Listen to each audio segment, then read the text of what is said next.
Good morning దేవుని ప్రియ కుమారుడు, good morning దేవుని ప్రియ కుమార్తె. Special good morning day. ఈ ఉదయాన్న దేవుడు నీతో మాట్లాడుతూ ఒక విషయాన్ని తెలియజేయడానికి ఇష్టపడుతున్నాడు. దేవుని మనస్సు, దేవుని హృదయము ఎలాంటి హృదయమో తెలుసా నీ పట్ల? దేవుడు ఏం ఆశపడుతున్నాడు నీ పట్ల తెలుసా? దేవుడు ఏం కోరిక నీ పట్ల కలిగి ఉన్నాడు నీకు తెలిసే ఉదయాన్న. చూడండి, దేవుని లేఖనాలు చెప్తున్నాయి, యేసు ప్రభు కొండెక్కి ప్రసంగం చేయక మునుపు ఏం జరిగిందో తెలుసా? కొన్ని వందల మంది, కొన్ని వేల మంది జనాలు, యూదా ప్రాంతానికి చెందిన చాలామంది యేసు ప్రభుని అప్పటికే వెంబడించడం ప్రారంభించారు. అప్పటికే గొప్ప అద్భుతాలు చేయడం యేసే ప్రారంభించాడు, గొప్ప ఆశ్చర్య కార్యాలు చేయడం ప్రారంభించాడు, దయ్యాలు వెళ్ళగొట్టడం ప్రారంభించాడు. ఇవన్నీ చూస్తున్న జనాలందరూ కూడా ఆయన ఎక్కడున్నాడని వెతుక్కొని రావడం ప్రారంభించారు. సంగమ, నిజంగా యేసే గొప్ప కార్యాలు చేసేవాడు. ఈరోజు దురాత్మ పీడితంగా నీ జీవితం ఉందేమో, లేకపోతే రోగపు పీడితంగా రోగము నీ జీవితాన్ని పీడిస్తుందేమో. ఎలాంటి జీవితం నువ్వు కలిగినో నాకు తెలియదు. నమ్ము, యేసు ప్రభు వాటి నుంచి నేను బయటికి తీసుకురాబోతున్నాను. ఇప్పుడే ఆ దురాత్మను విడిచి పొమ్మని యేసయ్య నామములను ఆజ్ఞాపించుచున్నాను. అవును, నిజంగా మనం ఎప్పుడైతే మాట్లాడుతాం ధైర్యంగా, మనం భయంతో కాకుండా ధైర్యంగా మాట్లాడతామో ఏ దురాత్మైనా భయపడిపోవాల్సిందే. నేను చెప్పినట్లుగా ఒకవేళ దయ్యాల భయంతో మనం నిండిపోతుంటే, దయ్యం తరచుగా మా ఇంటికి వచ్చేస్తుంది, మమ్మల్ని పట్టేస్తుంది అని చెప్పి భయంతో నువ్వు నిండిపోతుంటే, ఈ ఉదయం దేవుడు నీతో మాట్లాడి చెప్తున్నాడు, ఈ దురాత్మలన్నీ కూడా ఈ 100%లో, ఈ దేవతలో 25% మాత్రమే దురాత్మలుగా మారాయి. ఇంకా 75% నీ పక్షాన నేను మర్చిపోక ఎవరైతే రక్షణ పొందబోతున్నారో వారికి స్వాస్యముగా దేవుడు ఈ దేవతలు పంపించాడు. నీకు తెలుసా, ఈ ఉదయాన్న దేవుడు నీకు దేవతలు ఇచ్చాడు. 75% దేవతలు మన పక్షం ఉన్నారు, 25% మాత్రమే మనకు వ్యతిరేకంగా ఉన్నారు. శాతానికి భయపడిపోతున్నావా? నీ ఇంట్లోకి వస్తున్న దయ్యం గురించి ఆలోచనతో భయపడిపోక అవి కేవలం భయపెట్టే ఆలోచనలు మాత్రమే చెప్పు. దేవుడు నా గృహంలో ఉన్నాడు, గొప్ప కార్యాలు నేను చూడబోతున్నాను, దురాత్మ విడిచిపోయేస్తున్నావు అని చెప్పి ఆజ్ఞాపించపర్లేదు. నీకు ఒకవేళ ఆ రూమ్లో భయం అనిపిస్తుంటే, ఆ చీకట్లో భయం అనిపిస్తుంది అనడానికి, ఆ చీకట్లో నువ్వు చెప్పు, నేను భయపడను, నాతో యేసయ్య ఉన్నాడని. బైబిల్లో ఓ మాట ఉంటుంది, ఆ సత్యం మన స్వతంత్రులుగా చేయాలి. ఏముంటుందంటే, ఆయన మన పక్క నీడవలే ఉన్నాడని. ఆ మాట నువ్వు నమ్ముతున్నావా ఈ ఉదయాన? ఆయన నీ ప్రక్కన నీడవలే ఉన్నాడని. నీ నీడ నీతో ఉన్నది ఎంత నిజమో, యేసయ్య కూడా నీతో ఉన్నది అంతే నిజము, 100% నిజము. నీ నీడ కొన్నిసార్లు నీకు కనిపించకపోవచ్చేమో, నీ నీడ ఎక్కడుందని వెతుక్కోవచ్చేమో, కానీ యేసయ్య మాత్రం నీ నీడ వల్లే కాదు, అంతకన్నా ఎక్కువగా నీ పక్కనే ఉన్నాడని నమ్మడానికి ఇష్టపడు.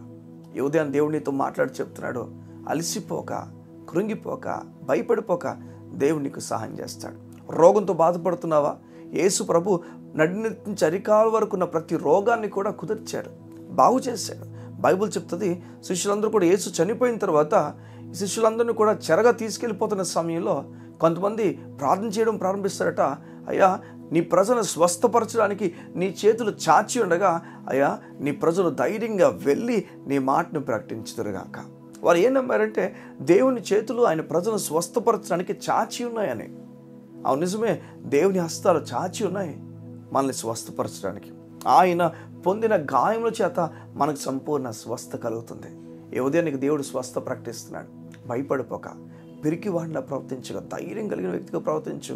దేవుడు నాకు తోడై ఉన్నాడు, గొప్ప కార్యాలు నేను చూడబోతున్నాడు, గొప్ప కార్యాలతో దేవుడిని నడిపించబోతున్నాడు. ఈ విషయాలు నీ మనసులో పెట్టుకోవడానికి ఇష్టపడు. అయితే మీరు చాలామంది యేసయ్యని వెంబడించారు, సంతోషమే. ఆ కొండ దగ్గరికి వచ్చారు. ఆయన అందరినీ చూసినప్పుడు వారందరినీ కూడా దగ్గర పిలిచి కూర్చోబెట్టుకొని, సంగమం వినండి, వారికి బోధించడం ప్రారంభించాడు. ఎందుకని బోధించడం ప్రారంభించాడు? చిన్న ఒక మాట, ఒక వ్యక్తి మన దగ్గర రావడం ఎప్పుడు ఇష్టమే. ఆ వ్యక్తి మన దగ్గరకు వస్తున్నప్పుడు, మన గొప్పతనం బట్టి వచ్చినప్పుడు సంతోషమే. ఓ, మన గురించి ఒక వ్యక్తి వచ్చాడని చెప్పి మనం చెప్పుకోవడానికి బాగానే ఉంటుంది. కానీ యేసయ్య నా దగ్గర చాలామంది వస్తున్నారని చెప్పుకోవడానికి ఇష్టపడినాడు కాదు. నా దగ్గరకు వస్తున్నారు, నా పలుకుబడి పేరు గొప్ప అయిపోతుంది. ఆయనకున్న పేరు ఉన్నతమైంది, ఎవరు ఆయన పేరుని గొప్ప చేయలేరు. సంగమా, మరెందుకని వస్తున్నప్పుడు ఆయన కూర్చొని బోధించాడంటే, ఆయన ఆశ ఆయన గురించిన జ్ఞానము జనాలకు ఇవ్వాలని, ఆయన జ్ఞానమును ప్రజలు పంచాలని. ఈ ఉదయం దేవునితో మాట్లాడి చెప్తున్నాడు, ఆయన దగ్గరికి వెళ్తున్నా నువ్వు ఊరికనే వెళ్ళి నీకు కావాల్సినంత పొందుకొని కావాల్సినవన్నీ అడిగేసి వచ్చేస్తుంటే ఆయన సంతోషపడ్డు. కానీ ఆయన బోధ విన్నప్పుడు, ఆయన గురించిన విషయాలతో నింపబడినప్పుడు దేవుడు సంతోషపడతాడు. ఉంటే, ఆయన ఆశీర్వాదం ఉంటే నువ్వు ఆయన గురించి వినాలని చెప్పేసి, ఆయన గురించిన విషయాలతో నింపబడాలని దేవుడు కోరుతున్నాడు. నువ్వు ఆయన విషయాలు అంగీకరిస్తావా? కూర్చొని ఎన్నో విషయాలు బోధించాడు. ఆత్మ విషయమై దీని అయిన వారి ధన్యులు, వారు పరలోక రాజ్యాన్ని చూస్తారు. హృదయ శుద్ధి గల వారి ధన్యులు, వారు దేవుని చూస్తారని ఎన్నో విషయాలు చెప్పడం ప్రారంభించాడు. సాత్వికులు ధన్యులు, వారు భూమిని స్వతంత్రించుకుంటారని, నీతి కొరకు ఆకలి దప్పులు గలవారి ధన్యులు, వారు తృప్తిపరచబడతారు, ఎన్నో విషయాలు చెప్పడం ప్రారంభించాడు. ఆయన అన్నీ చెప్పుకుంటూ ఎన్నో విషయాలు చెప్పుకుంటూ ఎంతోమందిని బలపరచడం ప్రారంభించారు. అవును, దేవుని గురించి అన్న విషయాలు నువ్వు చదవడం ప్రారంభించావు, వినడం ప్రారంభించావు.